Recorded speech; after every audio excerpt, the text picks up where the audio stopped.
माझा मित्र नोकरीला असल्याने तिला सुंदर बायको होती. मी शेतकरी असल्याने माझं अजून लग्न बाकी होतं. पण त्या दिवशी मी माझी सगळी कसर काढून टाकली.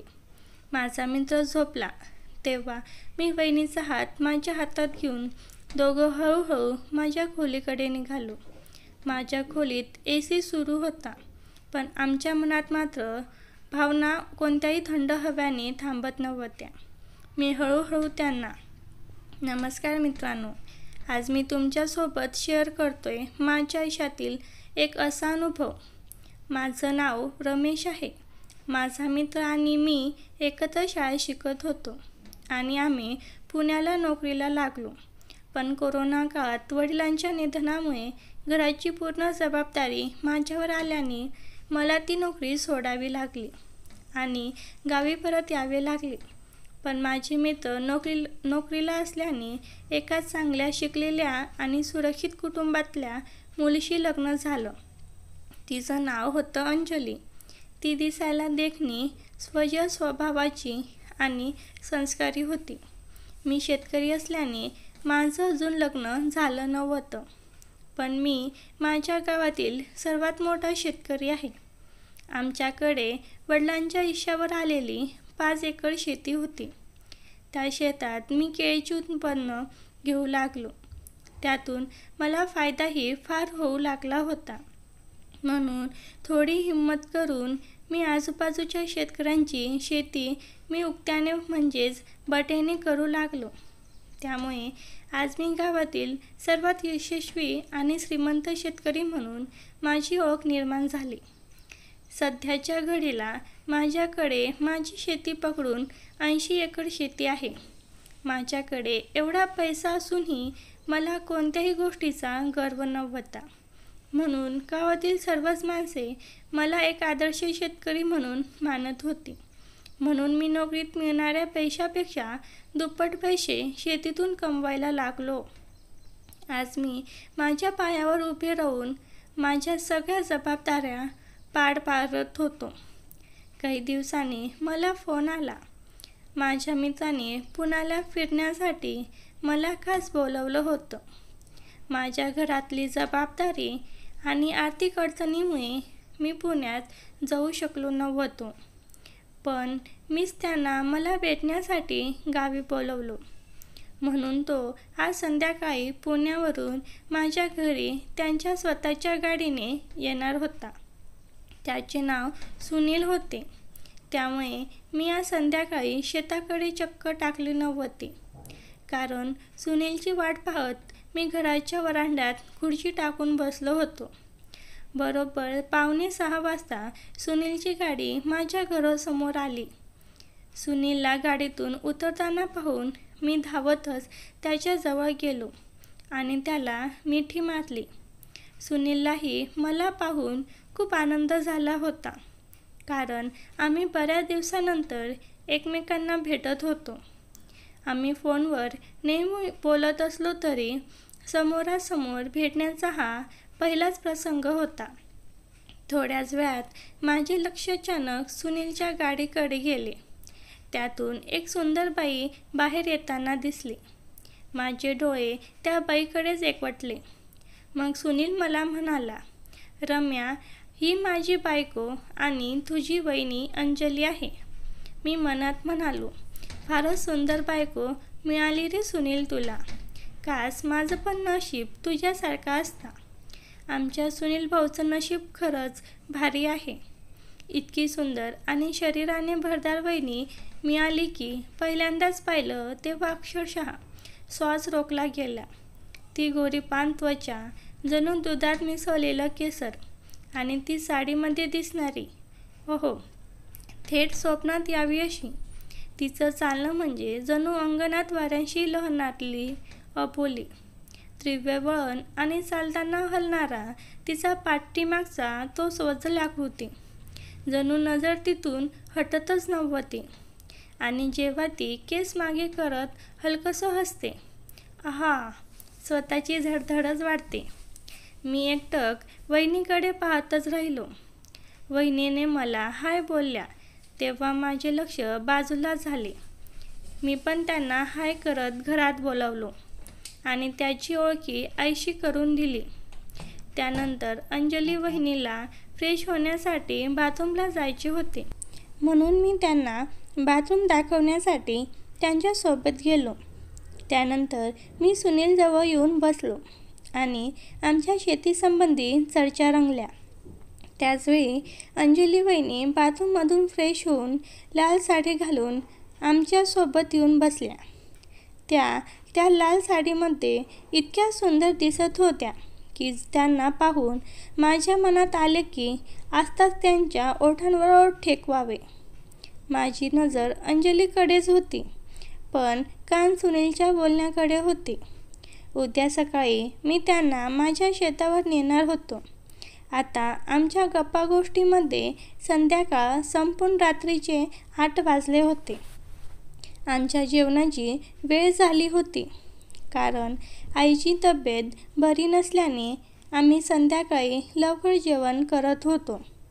सुनीललाही गाडी चालवून थकवा आला होता, म्हणून लवकर जेवण करून तो झोपणार होता. आम्ही तिघेजण जेवणाला बसलो. आई आपल्या खोलीत जेवणार होती. आज जेवणात चिकन फ्राय आणि बिर्याणी होती, जी आमच्या इथे स्वयंपाक करणाऱ्या मावशीने बनवली होती. ती भाजी वहिनींना खूप आवडली, म्हणून वहिनी मावशींना म्हणाल्या, मावशी, तुमच्या हातात खरंच अन्नपूर्णा वसलेली आहे. किती स्वादिष्ट जेवण बनवतात तुम्ही. वहिनी मावशीशी बोलत असताना माझी नजर अचानक वहिनीच्या खांद्यावर पडली. त्यांच्यामधून मला त्याचे आतले कपडे स्पष्ट दिसत होते. त्यांना पाहून माझ्या अंगात एक वेगळीच तरंग निर्माण झाली. माझी नजर वारंवार वहिनीकडेच आकर्षित होत होती. जेवण झाल्यावर काही वेळ मी सुनील आणि माझ्या घरासमोर मोकळ्या जागेत फिरत शाळेच्या आठवणींवर गप्पा मारू लागलो. अर्धा तासानंतर सुनील आणि अंजली वहिनींना झोप येऊ लागली. मी त्यांना झोपण्याच्या खोलीत दाखवली. ते दोघे त्या खोलीत जाऊन झोपले आणि मी माझ्या खोलीत येऊन झोपलो. पण अंजली वहिनी दिसल्यापासून मला झोप लागत नव्हती. माझ्या डोळ्यासमोर त्यांचं रूप पुन्हा पुन्हा तरळत होतं. साडीमध्ये सावरत चालणं, केस कानामागे करत हलकंसं हसणं, ते प्रत्येक क्षण पुन्हा आठवायला लागले. मी उगाचच वळून दरवाजाकडे पाहिलं. सगळीकडे शांतता होती, पण मनात एक अमानिक बेचैनी उसळत होती. मी खिडकीजवळ येऊन उभा राहिलो. बाहेर अंधार होता, पण मनातली प्रकाशचित्र स्पष्ट दिसत होती. वहिनीचा तो सौम्य आवाज, ती हळूवार नजर मनाला उगाचच भुरळ घालत होती. मी जाऊन डोळे बंद केले आणि कधी मला झोप लागली कळालंच नाही. सकाळी माझे डोळे लवकरच उघडले. ज्यावेळी मी उठून बाहेर आलो, तेव्हा बाल्कनीत कुणीतरी चटई टाकून योगा करताना दिसले. लांबून ती स्त्री वाटत होती. जेव्हा मी जवळ गेलो तेव्हा त्या अंजली वहिनी होत्या. योगा कॉस्ट्यूममध्ये त्या फारच सुंदर दिसत होत्या. मी डायनिंग टेबल शेजारी खुर्चीवर बसून लांबूनच त्यांच्याकडे पाहू लागलो. त्यांचा पाठीचा भाग माझ्याकडे होता. काही वेळ मी माझे लक्ष मोबाईलकडे वळवले. 15-20 मिनिटांनंतर वहिनींचा योगा झाला. जेव्हा त्या उभ्या राहून खाली वाकल्या आणि त्यांच्या हाताची बोटे पायाच्या बोटांना स्पर्श करू लागली, तेव्हा माझे लक्ष त्यांच्या त्या ठिकाणी गेले. माझ्या आयुष्यात असे दृश्य मी पहिल्यांदाच पाहिले होते. माझे डोके चक्रावून गेले. वारंवार माझे लक्ष तिथे जात होते. अचानक अंजली वहिनींचे लक्ष माझ्याकडे गेले. त्या सरळ उभ्या राहिल्या. आपला ड्रेस व्यवस्थित करून माझ्याजवळ येऊन बसल्या आणि म्हणाल्या, भाईसाहेब, तुम्ही घर छान बनवलं आहे. इथे आजूबाजूला सगळं मोकळं असल्यामुळे किती ताजी हवा मिळते तुम्हाला. नाहीतर आमच्या इथे इतक्या मोठ्या मोठ्या इमारती असल्यामुळे आम्हाला अशी हवा मिळत नाही. म्हणून तुम्हीही खूप फिट दिसता.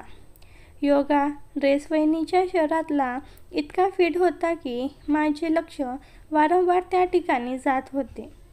मला त्यांच्याकडून पाहून लाज वाटत होती, म्हणून मी थोडा तिरकस बसून त्यांच्याशी बोलू लागलो. वहिनी मला म्हणाल्या, काय झालं भाईसाहेब, तुम्ही असं का दुसरीकडे तोंड करून का बसलात? मी तुम्हाला चांगली वाटत नाही का?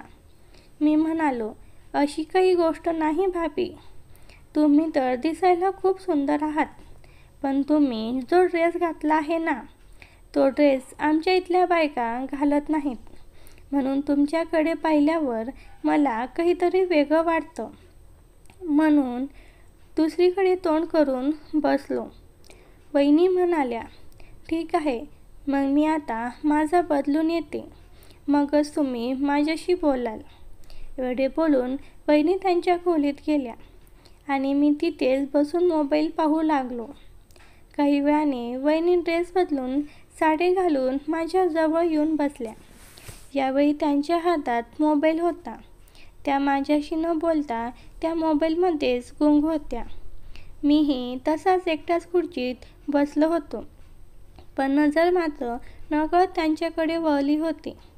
त्या आरामात बसल्या होत्या, पण साडीचा पदर थोडासा बाजूला झाला होता. झंबरच्या हुककडे त्यांनी लक्ष दिलं नव्हतं आणि तो खुला राहिलेला होता. तेव्हा माझी नजर सहजपणे त्याच्या आतल्या भागाकडे गेली आणि क्षणभर माझा श्वास थांबला.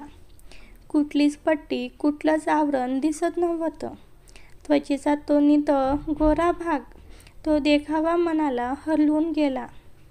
काहीतरी होत होतं मला. छातीत धडधड वाढली आणि श्वास गडबडायला लागला. अचानक त्या स्वतःहून म्हणाल्या, भाईसाहेब, तुम्ही सोशल मीडियावर ॲक्टिव्ह आहात का? म्हणजे तुमचे फेसबुक, इंस्टाग्राम वगैरे काही अकाउंट आहे का? मी म्हणालो, भाभी, मला या सगळ्या गोष्टी पाहायला वेळच मिळत नाही. मी माझ्या शेतीत मस्त असतो, पण हे सगळं काय असतं मला अजूनही माहीत नाही. वहिनी माझ्या जवळ सरकून बसल्या. त्यांनी दोन्ही हातात मोबाईल धरले होते. मी एका हातात माझा मोबाईल पकडून त्यांच्याकडे सरकून त्यांच्या मोबाईलकडे पाहू लागलो. वहिनी हळूहळू मला फेसबुकबद्दल माहिती सांगू लागल्या आणि त्यानंतर इंस्टाग्रामबद्दल सांगितले. त्याचवेळी माझ्या हाताची कोपर त्यांच्या एका ठिकाणी स्पर्श झाली. ते मी तुम्हाला शब्दात सांगू शकत नाही. ते कापसासारखे सॉफ्ट आणि नाजूक होते. जेव्हा माझ्या कोपऱ्याला त्याचा स्पर्श झाला, तेव्हा माझ्या मनात वहिनीबद्दल एक वेगळीच भावना निर्माण होऊ लागली. मला वाटले, या वहिनीमध्ये काहीतरी जादू आहे. थोड्या वेळाने तिथे सुनीलही उठून आला आणि म्हणाला, रमेश, फारच छान वाटलं यार या ठिकाणी येऊन.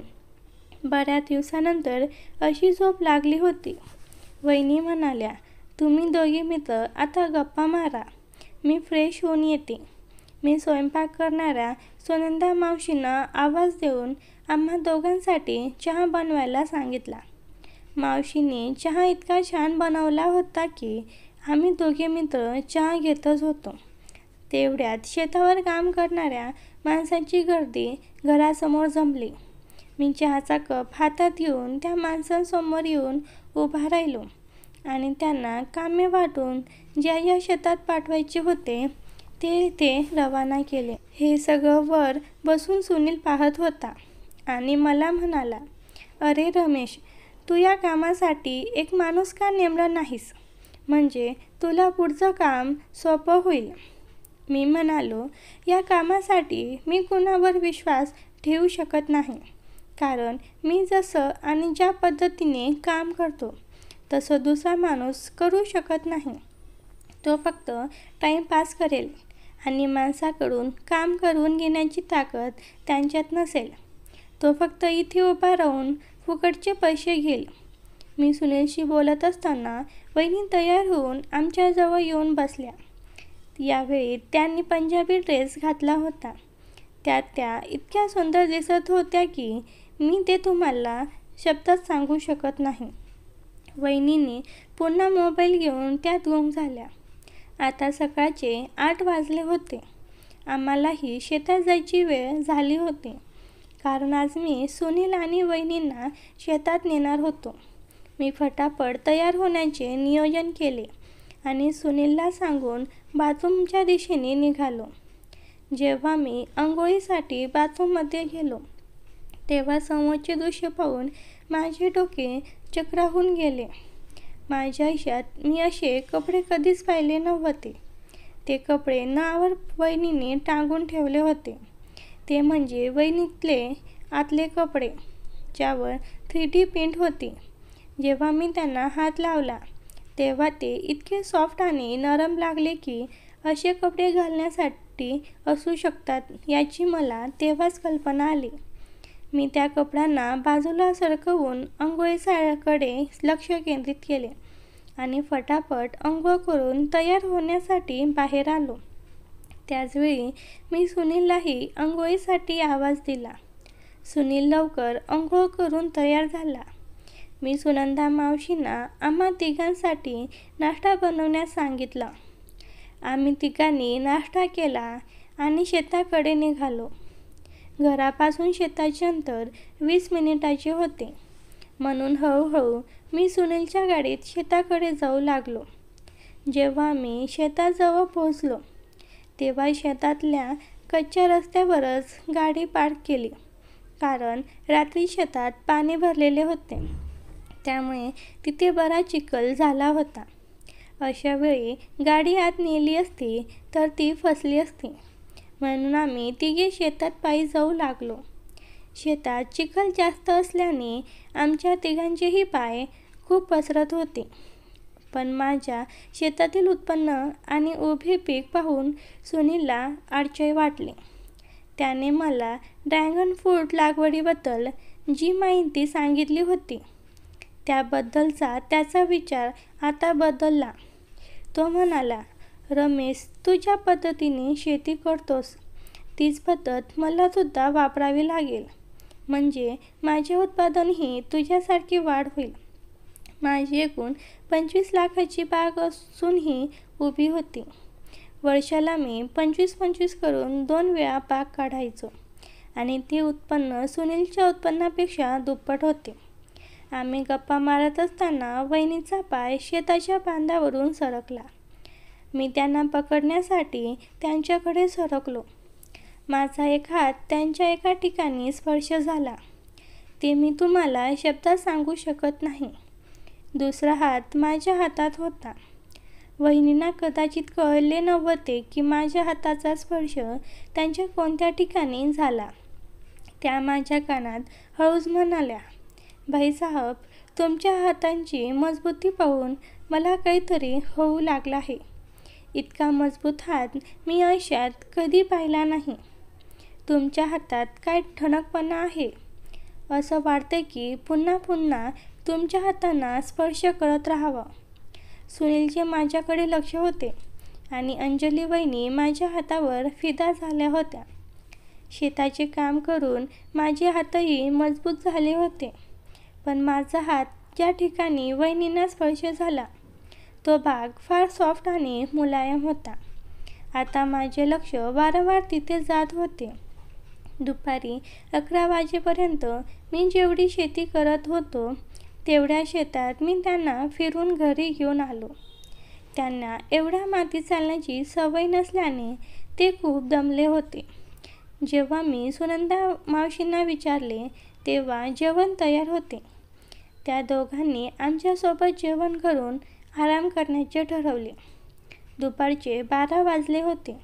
सुनील आणि अंजली वहिनी त्यांच्या खोलीत गेले. मला वाटले ते झोपले असावेत, पण जेव्हा मी सुनंदा मावशींना संध्याकाळचा चहा लवकर बनवण्यास सांगायला गेलो, तेव्हा त्यांच्या खोलीतून कुजबुजण्याचा आवाज ऐकू आला. मी काही वेळ त्यांच्या दाराजवळ थांबलो आणि ते कोणत्या विषयावर बोलत होते ते ऐकू लागलो. सुनील अंजली वहिनींना खूप रागवत होता, कारण माझ्या हाताचा स्पर्श वहिनीच्या त्या ठिकाणी झाल्याने त्याला ते सहन झाले नव्हते. त्याने ते सर्व दृश्य आपल्या डोळ्यांनी पाहिले होते. वहिनी त्याला सांगू लागल्या, त्यांनी मुद्दाम काही केलं नव्हतं. मी घसरले होते म्हणून त्यांनी मला तिथेच पकडलं. नाहीतर माझं संपूर्ण शरीर आणि कपडे चिखलाने भरले असते. तुला तर रमेश भाईसाहेब यांचे आभार मानायला हवेत. सुनील म्हणाला, ते सगळं मी मानतो की रमेशने तुला घसरण्यापासून वाचवलं. पण त्याच्या हाताची तारीफ करण्याची तुला काय गरज होती का? माझ्या हातांवर तुला विश्वास नाही का? वहिनी म्हणाल्या, सुनील, तू चुकीचा समज करून घेत आहेस. आपण इथे एक दिवस आलोय आणि तुझ्या मनात माझ्याबद्दल वाईट भावना निर्माण झाली आहे. म्हणून तू माझ्याशी जास्त बोलू नको आणि आता झोप. एवढे बोलून दोघांचा आवाज शांत झाला. त्यांच्या खोलीतून आता एक शब्दही ऐकू येत नव्हता. मी किचनमध्ये जाऊन सुनंदा मावशींना चहाबद्दल सांगून परत बाल्कनीत बसून कामवाल्यांना फोन लावून कामाची विचारपूस करू लागलो. तेवढ्यात अंजली वहिनी त्यांच्या खोलीतून बाहेर येऊन किचनमध्ये गेल्या. त्यांना पाहून मी त्यांना काही हवे का ते विचारण्यासाठी जवळ गेलो. मी म्हणालो, वहिनी, तुम्हाला काही हवं होतं का? म्हणजे मावशीचा झोपण्याचा वेळ झाला होता म्हणून त्या त्यांच्या खोलीत असतील. जर तुम्हाला काही हवं असेल तर मी त्यांना बोलावतो. वहिनी म्हणाल्या, नाही भाईसाहेब, मला काही नको. मी फक्त पाणी प्यायला आले होते. मी म्हणालो, अरे, एवढीच गोष्ट होती का वहिनी? मला वाटलं तुम्हाला पुन्हा भूक लागली असेल म्हणून तुम्ही किचनमध्ये आलात. एवढे सांगून मी बाल्कनीत जाऊन बसलो. थोड्या वेळाने वहिनी त्यांच्या खोलीत न जाता माझ्याजवळ बाल्कनीत उभ्या राहिल्या. मी उठून त्यांना बसण्यासाठी दुसरी खुर्ची आणली आणि म्हणालो, काय झालं वहिनी? तुम्हाला झोप येत आहे का? तुम्ही तर शेतात म्हणलात की खूप दमलात. म्हणून वहिनी म्हणाल्या, भाईसाहेब, झोप तर खूप येत आहे पण झोपू शकत नाहीये. मी म्हणालो, असं काय टेन्शन तुम्हाला संपतावत की तुम्हाला झोप येत नाहीये? वहिनी म्हणाल्या, भाईसाहेब, माणूस जर कुणाशी प्रेमाने बोललं तर एकमेकांबद्दल त्याची भावना चांगली राहते. पण जर माणसाला आपल्या माणसावरच विश्वास नसेल तर तो नातं लवकरच संपतं. मी म्हणालो, काही समजलं नाही वहिनी, तुम्ही काय सांगू इच्छित आहात? वहिनी सगळं सांगू लागल्या. भाईसाहेब, तुमच्या मित्राला माझ्यावर संशय आहे की मी तुमची तारीफ का करत होते. त्याला असं वाटलं होतं की आपल्या दोघांमध्ये काहीतरी चाललं आहे. पण जे खरं होतं तेच मी त्यांना सांगितलं. खरंच मी आजपर्यंत तुमच्यासारख्या कोणाच्या माणसाचे पाहिले नाहीत. मी म्हणालो, वहिनी, माझ्या हातांमध्ये तुम्हाला असा काय जादू दिसला की तुम्हाला माझे हात इतके आवडू लागले? वहिनी म्हणाल्या, एक गोष्ट सांगू भाईसाहेब, तुमच्या हाताचा स्पर्श माझ्या शरीराला झाला तेव्हा मला काहीतरी वेगळी भावना जाणवली, जी मला सुनीलच्या स्पर्शात आजपर्यंत कधी जाणवली नाही. मी माझे दोन्ही हात डोळ्यांसमोर आणून पाहू लागलो. तेवढ्यात वहिनीने त्यांचे हात माझ्या हातांवर ठेवले आणि डोळे घट्ट बंद केले. त्यांच्या हाताचा स्पर्श माझ्या हातांना झाल्याने माझ्या अंतर्मनात एक वेगळीच तरंग निर्माण होऊ लागली. मी एक नजर वहिनीकडे टाकली. त्यांनी अजूनही डोळे बंदच ठेवले होते. जेव्हा त्यांनी डोळे उघडले तेव्हा आमची नजरानजर झाली. वहिनी म्हणाल्या, भाईसाहेब, तुमच्या या हाताचा स्पर्श मला अशा ठिकाणी झाला की मला सुनीलची आठवणही येऊ नये. मी म्हणालो, पण वहिनी, तुमच्यासोबत असं करू शकत नाही कारण तुम्ही माझ्या मित्राची बायको आहात. जर मी असं केलं तर आयुष्यभर स्वतःला माफ करू शकणार नाही आणि एक ना एक दिवस त्याला याची खबर लागली तर त्याच्या मनावर काय जाईल तुम्हीच सांगा. वहिनी म्हणाल्या, भाईसाहेब, मी तुम्हाला कायमचं नाही सांगत आहे. जोपर्यंत आपण इथे आहोत तोपर्यंत तरी तुम्ही हे करू शकता ना. एवढे बोलून अंजली वहिनी माझ्या एका ठिकाणी हाताचा स्पर्श केला. ते मी तुम्हाला सांगू शकत नाही. मी काही वेळासाठी वहिनींपासून लांब गेलो. दुपारी 1:30 वाजले होते. सुनील आपल्या खोलीत झोपलेला होता. त्यावेळेस वहिनींनी एक हलकासा गाऊन परिधान केला होता, जो त्यांच्या सौंदर्याला अधिक उठाव देत होता. त्याचं तेजस्वी रूप पाहून माझं मन मोहून गेलं. खरं तर त्यांच्याविषयी माझ्या मनात हळू निरागस प्रेम होतं, पण त्याचवेळी एक अमानिक भीतीही होती की जर काही चूक घडलं आणि कुणाला कळलं तर दोघांचं नाव बदनाम होईल. मी एकांतात स्वतःशी विचार करत असताना अचानक वहिनीचा हात माझ्या पाठीला हलकासा स्पर्शून गेला. मी आळच्याने मागे वळून पाहिलं तर त्यांच्या डोळ्यात एक वेगळीच भावना होती. आमचे डोळे काही क्षण एकमेकात अडकले, जणू काळ थांबला होता. हळूहळू त्या माझ्या अधिक जवळ आल्या. आमचे श्वास एकमेकांना भिडले. त्याची एक बोट माझ्या ओठांवर फिरली. त्या स्पर्शामागे असंख्य भावना दडल्या होत्या, जपलेल्या त्या न सांगितलेल्या. माझे हात त्यांच्या कमरेवर टेकले. त्या क्षणी त्यांच्या डोळ्यामधून त्यांच्या मनातील भावना स्पष्ट दिसत होत्या. त्या भावना ज्या त्यांनी कदाचित कधीच कुणाशी शेअर केल्या नव्हत्या. मी त्यांचा आपला हात ठेवला आणि हळूहळू त्यांना माझ्या खोलीकडे घेऊन गेलो. खोलीमध्ये AC सुरू होता, पण मनात जे भावनांचं वादळ होतं त्याला कुठलाही थंडावा थांबवू शकला नाही. त्या क्षणी त्या माझ्या मिठीत येऊन सामावल्या. माझ्या मनात जे प्रेम दडलेलं होतं त्याला आता वाट मिळालेली होती. मी हळूहळू त्यांच्या भावना समजून घेत त्यांना साथ देत होतो. त्या ओठांवर आपले ओठ ठेवून त्यांनी मला त्यांच्या भावना समजावल्या. त्या मिठीत आणि त्या स्पर्धात एक समर्पण होतं, एक शांतता होती. जणू त्या विसरल्या होत्या जगाला आणि त्या फक्त त्या क्षणात जगत होत्या. मी त्या दिवसानंतर आमच्यात एक हळवं नाजूक पण गूढ नातं निर्माण झालं. 3 दिवस आम्ही दोघं एकमेकांच्या सानिध्यात राहिलो. कुठलाही शब्द न बोलता अनेक भावना व्यक्त झाल्या. त्या प्रत्येक क्षणात एक जिव्हाळा होता, एक भावनांची उधळण होती, जी ओठांनी नव्हे तर हृदयाने अनुभवली होती. सुनील रात्री झोपला की वहिनी माझ्या जवळ येऊन प्रेम करायच्या. दिवसा जेव्हा सुनील माझ्यासोबत शेताच्या कामाची पाहणी करायला यायचा तेव्हा वहिनी घरी माझीच वाट पाहत असायच्या. मी सुनीलला 3 दिवसाऐवजी 10 दिवस थांबायला सांगितले, कारण 3 दिवसात जे काम तो शेताबद्दल शिकणार होता ते अपूर्ण राहणार होतं. 10 दिवसात तो ते पूर्ण शिकणार होता. माझ्या शब्दाला मान देऊन सुनील थांबला. वहिनी शेतात येत नसल्याने सुनील आणि वहिनी त्यांच्यातील भांडण शांत झाले. त्यामुळे मला आणि वहिनीमध्ये काय चालू आहे याची सुनीलला भनक लागली नाही. रात्री वहिनी माझ्यासोबत प्रेम करायला येताना म्हणायच्या, बाईसाहेब, मी आजपर्यंत इतका आणि ताकदवर माणूस आयुष्यात पाहिला नाही. तुमच्या शरीरात जी ताकद आहे ती सुनीलमध्ये असती तर मी तुमची तारीफ केली नसती. 10 दिवस केव्हा निघाले मलाही कळलं नाही. मला आता वहिनींची सवय झाली होती.